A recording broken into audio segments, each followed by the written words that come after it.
Hi guys, I'm Woodcraft Hamster and I thought I'd do a quick video for you today about my favourite pieces of bushcraft kit. Now as you know, I've got several different bits and pieces. You know, I've done reviews on some of them and I've generally got more than one of each type of piece of equipment as I've either upgraded or seen something new that I've wanted to try out. But what I've got here is a selection of, I suppose, the pieces of equipment that I really couldn't do without, and if I was forced to and I had to choose one over all of the various bits of or different types of equipment, these are the ones that I would end up sticking with. So what I think I'll do, I'll move the camera just a little bit closer in for you and I'll go through each piece in turn. Right then guys, so here's a close-up of my favoured bits of kit, and what I thought I'd do is just run through each one individually and just sort of explain a little bit about why it's my favoured piece of equipment. So starting from left to right, this is the Backpacking Light Solo Tarp. It's 275 by 148 centimetres, so it's a reasonable size. It will certainly give you a fair bit of coverage if you're trying to take a get out of the rain or something like that. But it does fold down particularly small. Now if I put that up against my hand, it just reaches about halfway down my forearm from the tips of my fingers. It's roughly the same diameter as my forearm as well, so it's a very small and very lightweight pack.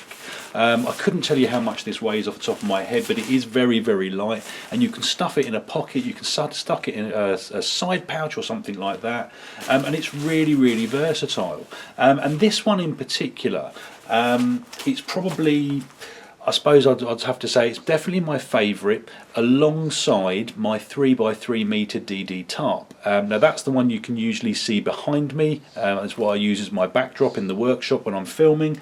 But between the two of these, depending on what I'm doing, I mean obviously this one's a lot smaller and a lot lighter. The DD tarp is a lot more versatile in terms of I can cover a much larger area and I can do a lot more sort of different configurations with it. But certainly if I had to choose just the one, it would definitely be this solo tarp. So moving on to the next one, which is my Bacco Laplander. Now this is just a fairly well-known brand of folding saw. These cost about £15, give or take. You can get much cheaper ones. You go down places like pound shops and things like that, you can get them really cheap, but the quality of these and the speed at which they cut are absolutely excellent. I think most bushcrafters will be familiar with this. Now as I said before, I've got several other bits of kit, and I've got several other saws. In fact, a couple of them are silky saws. And I really do rate silky saws, but for the size and the price of this in comparison, if I had to choose just one, this is the one that I'd throw in my pack or throw in my pocket. I'm going to skip the knife for the time being because that's going to be a slightly longer conversation, but moving on then to axes. This is the Grantsfors Brux Mini Hatchet. I think it's sometimes known as the Cubbon, unless that's a slightly different version. But this, beyond a shadow of a doubt, is my favourite axe. The reason for that is its versatility. So it's extremely small, it's very lightweight. I'm pretty sure it's the same head that you get on the wildlife hatchet, and I think the small forest axe as well. So you still get the weight of the head, you still get that cutting power. But it comes in such a small package. Now I use this for splitting wood, for cutting down or cutting off sort of fairly large limbs. I will use it for wood carving, and it really does excel at wood carving because you can choke right up on it and almost use it as a knife. You can get a little bit of swing into it as well. And it just works really well as a great all-rounder. I do have some of the larger Grantsfors axes. I've got the small forest axe. I had the wildlife axe until a short while ago, and I gave it to a friend of mine who didn't have an axe at all. And having used all three of them, I just find that this is just the most comfortable, the most versatile. I mean, you're not going to be cutting down a large tree with it, but to be honest, I would be very doubtful if you could generally cut down a large tree even with a small forest axe. I mean, it's doable, but really for something like that you'd want a proper sized felling axe. And even the Grants Forsbruck's carving axe, which I use quite a lot in my videos. I mean, I use that predominantly for carving, and it's very, very good for it. But this, I would say, is almost as good as that carving axe. Now, bearing in mind, you can pick one of these up for about £50. I don't think I've seen the carving axe available anywhere for less than about 80, and I would be very hesitant to use the carving axe for general bushcraft tasks. No doubt it would absolutely do it, but it's not designed for it. I wouldn't want to risk damaging the blade, splitting firewood and that kind of thing. So moving up to the top, this is my Ray Isles premium throw, I think it was. There were two versions. I'm sure I bought the premium version, and it's a lovely, lovely piece of metalwork. Now, if you don't already own a throw, I highly, highly recommend buying one. Doesn't matter the brand particularly. I went, there you go, got the name stamped on there. So I've got the Ray Isles one. I did a little bit of research before I bought it, and this seemed to come up pretty well. I think this was about £35, something like that. Comes with its own handle. The benefit of things like this is that because it's got quite a large socket up here, you can make your own handle while you're out in the field, so you don't have to carry this with you.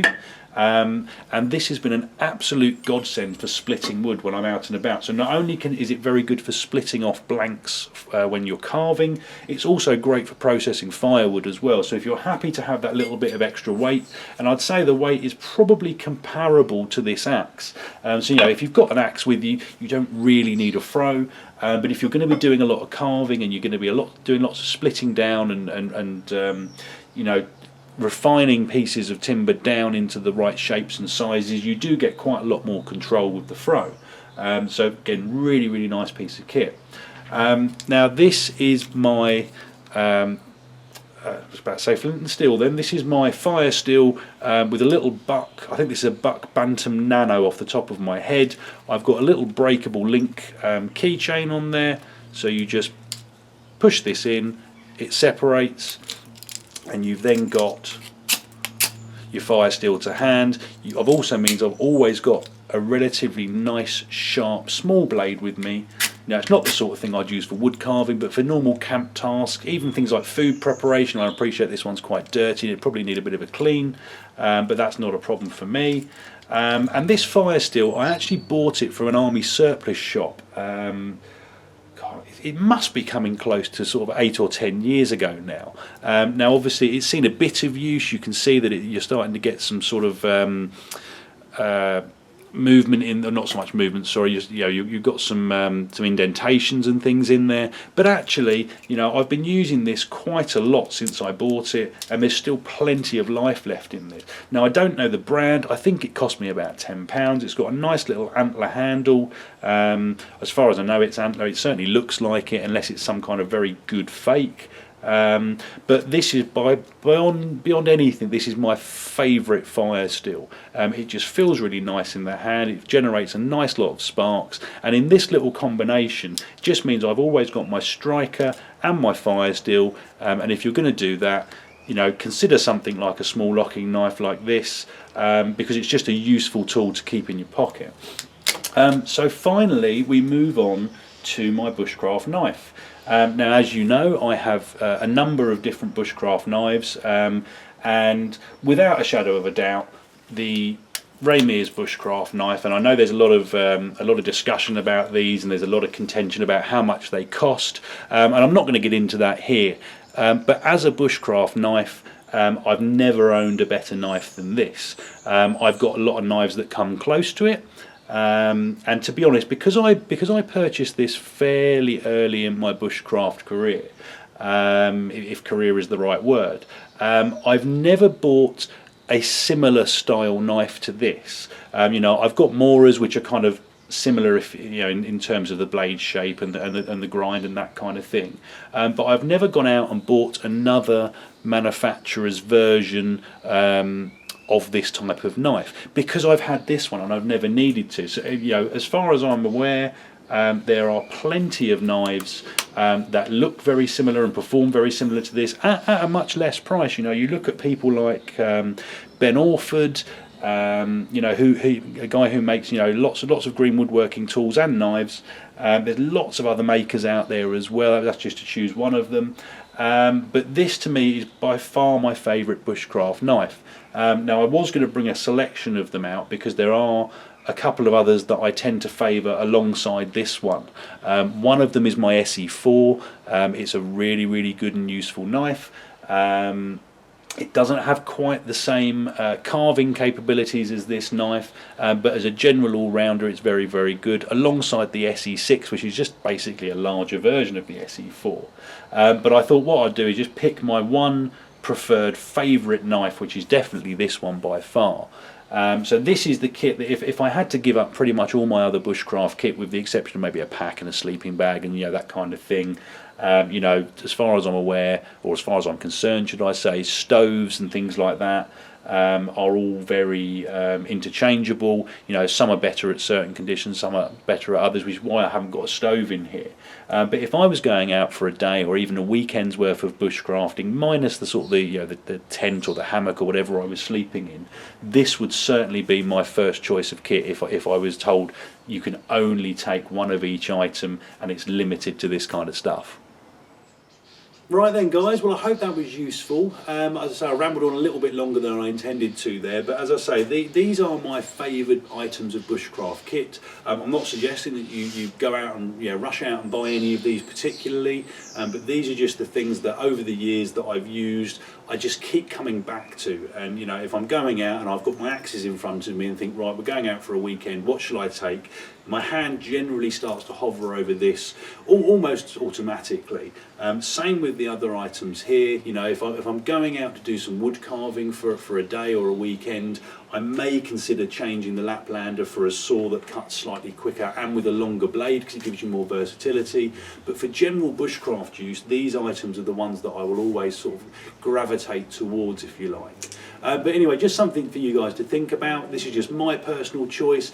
Be interested to know in the comments what your favourite items are, whether people sort of go in a sort of similar vein to this, or whether you've got sort of other alternatives, maybe something that I'm not aware of.